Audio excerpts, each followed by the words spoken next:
This is what we've been looking for. We've got both these lions pretty relaxed under the bush. They focused on me, definitely haven't gone to sleep. So what I'm going to do is sneak out this side of the car, keeping my body hidden behind the vehicle.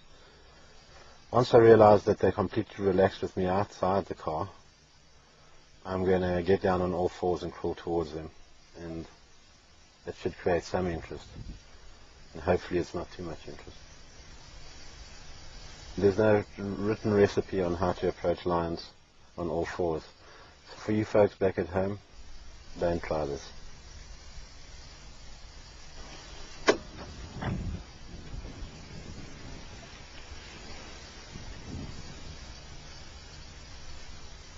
The lions are aware that we're out the car. The one's staring continuously in my direction. Keeps checking. So they are aware we're out the car. As an upright human, he'd be scared of me. If I went down on all fours, it'll change his attitude. Let's just show you.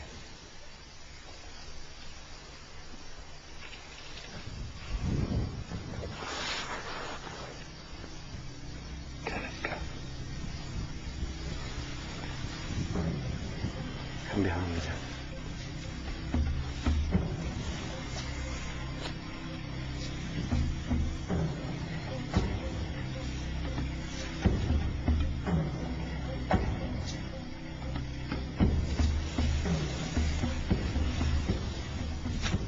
Straight towards him. I think he's going to probably scoot, so I'm going to crawl towards this bush in front of me.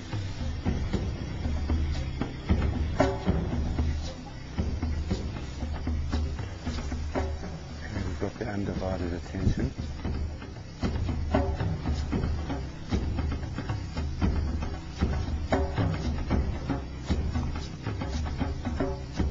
Lions have individual character. Mike will be meeting the more confident one.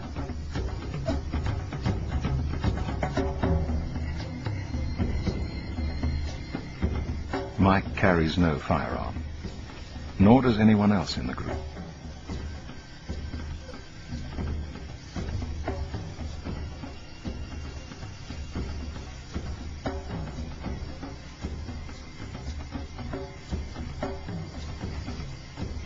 If the lion rushes Mike now, he has absolutely no chance of making it back to the vehicle.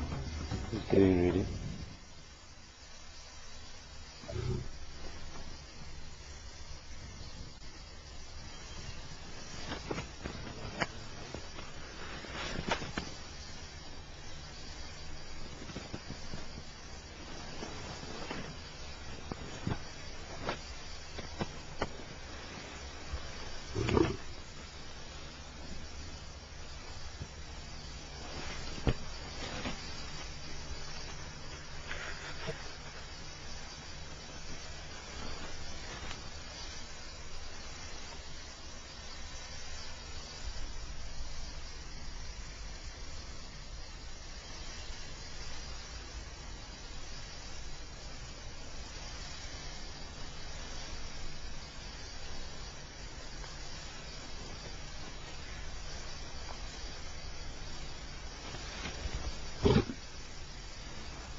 The slight lashing of the tail indicates sensitivity to a possible threat.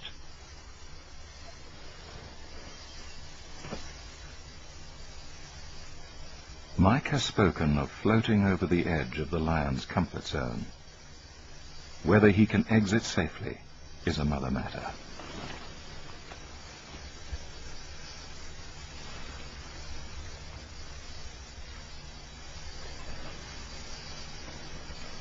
The second lion seems to be regaining its confidence. If it joins the proceedings, Mike's situation will become doubly precarious.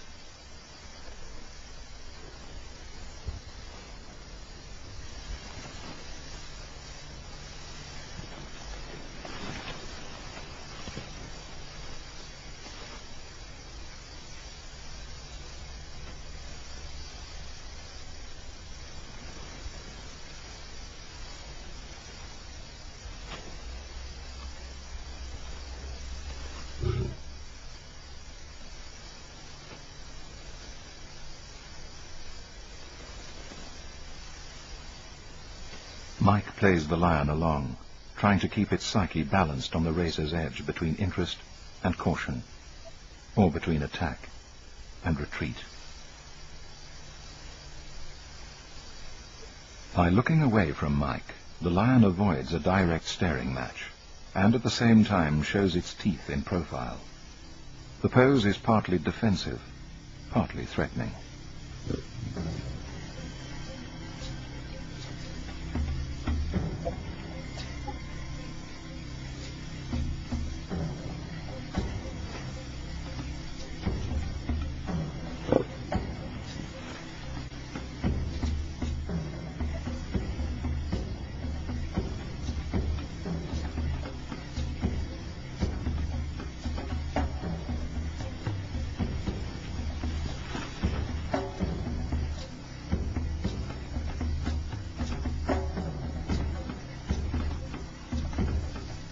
Mike lies back in the grass. This is the least threatening, most submissive pose he can adopt. It also means that if the lion decides to attack, he will have no time to get to his feet.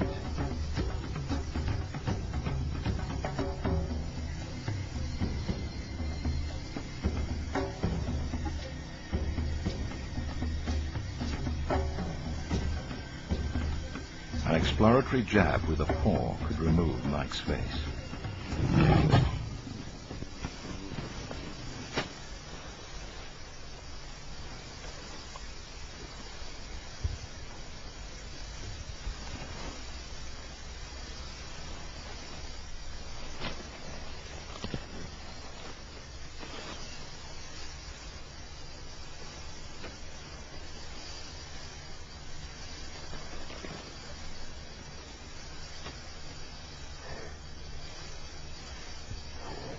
One of the things that you notice when you're really close to a lion and his mouth open is a very black lip and his canines, which is obviously his weapons that should anything go wrong, that's what he's going to tear you apart with. So one thing that's very prominent is that black lip and that huge canine. I mean, the circumference of the bottom of that canine was about